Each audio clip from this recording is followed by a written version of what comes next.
আমাদের বাড়ির আশেপাশে এমনও কিছু, কিছু গাছ আছে যার দ্বারা কিন্তু আমাদের অনেকটা রোগ কিন্তু দূর হয়। অথচ আমরা সেগুলা না খেয়ে কিন্তু আমরা আগে বাজারে দৌড়াই বা আগে ডাক্তারের কাছে দৌড়াই।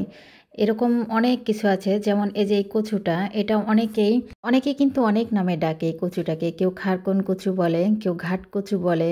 আবার আমরা মূলত তেলা কচু বলি। তো এটার আসলে বিভিন্ন নাম কিন্তু কচু কিন্তু একটাই। আর এই কচুটা যদি রান্না করে খাওয়া যায় শরীরের ব্যথা বিষ কিন্তু অনেকটা কমে।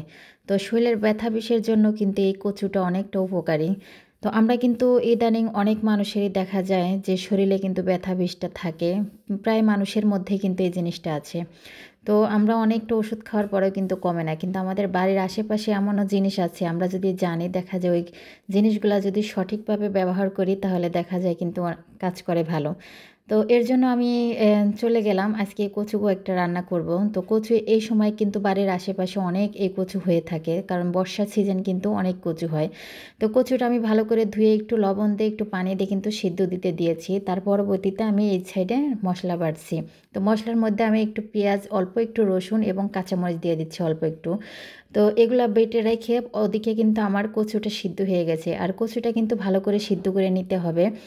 তো সিদ্ধ করার পরে কিন্তু আমি এটা ভালো করে ধুয়ে নেব পানি দিয়ে। এটা ঠান্ডা পানি দিয়ে ধুয়ে নিলে দেখা যায় যে আর গলা চুলকাবে না। তো এর জন্য ভালো করে ধুয়ে আমি কিন্তু পানি সেঁকতে ধুয়ে দেব। পানি ছেঁকা হয়ে গেলে পানি যখন ভালো করে পড়ে যাবে পরবর্তীতে আমি এটা পাটায় বেটে নেব। তো আমি এটা পাটায় বেটে নিচ্ছি।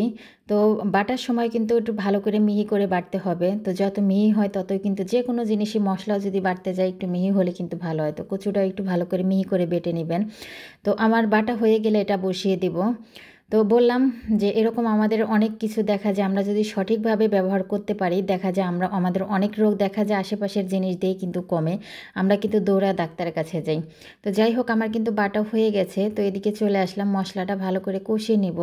তো মশলাটা অনেকক্ষণ কষানোর পরে তো এটা বাড়তি কিন্তু তেমন কোনো মশলা দেওয়া লাগে না। আর এই কচুটা কিন্তু খেতে কিন্তু অসাধারণ। তো অনেকেই কিন্তু আবার অনেকভাবে রান্না করে। তো এটা কিছু, কিছু দেশে কিন্তু নারকেল দিয়ে রান্না করে। তবে নারকেলের থেকে আমার কাছে এইভাবে রান্না করলে সাধারণভাবে রান্না করলে আমার কাছে খুবই ভালো লাগে। তো আমি এভাবে রান্না করি সবসময়। আর আমার কাছে এই কচুটা কিন্তু খেতে খুবই ভালো লাগে। এমনি কচুর থেকেও দেখা যায় এই কচুটা কিন্তু আলাদা একটা স্মেল আসে, ঘ্রাণ আসে। তো আমার কাছে কিন্তু খুবই ভালো লাগে। তো আর এটা সঠিকভাবে রান্না করলে কিন্তু আসলে খুবই মজা লাগে। তো যাই হোক আমার কিন্তু মশলা কষানো হয়ে গেছে। পরবর্তীতে কচুটুক ঢেলে দিয়েছি। দেওয়ার পরে কিন্তু আসলে এটাতে একটু তেল বেশি দিয়ে অনেকক্ষণ ভরে ভাজা লাগবে। কারণ যত বেশি ভাজা হয় ততই কিন্তু এটা খেতে স্বাদ হয় এবং ভাজা কম হলেও কিন্তু এটা গাল চুলকাবে। তো এর জন্য একটু ভালো করে সময় নিয়ে তার পরবর্তীতে এটা ভাজা, ভাজা করে তারপরে নামিয়ে ফেলবেন। তো আমার কিন্তু প্রায় হয়ে গেছে। চুলা অফ করে দিয়েছি। তো এই হচ্ছে ফাইনাল লুক।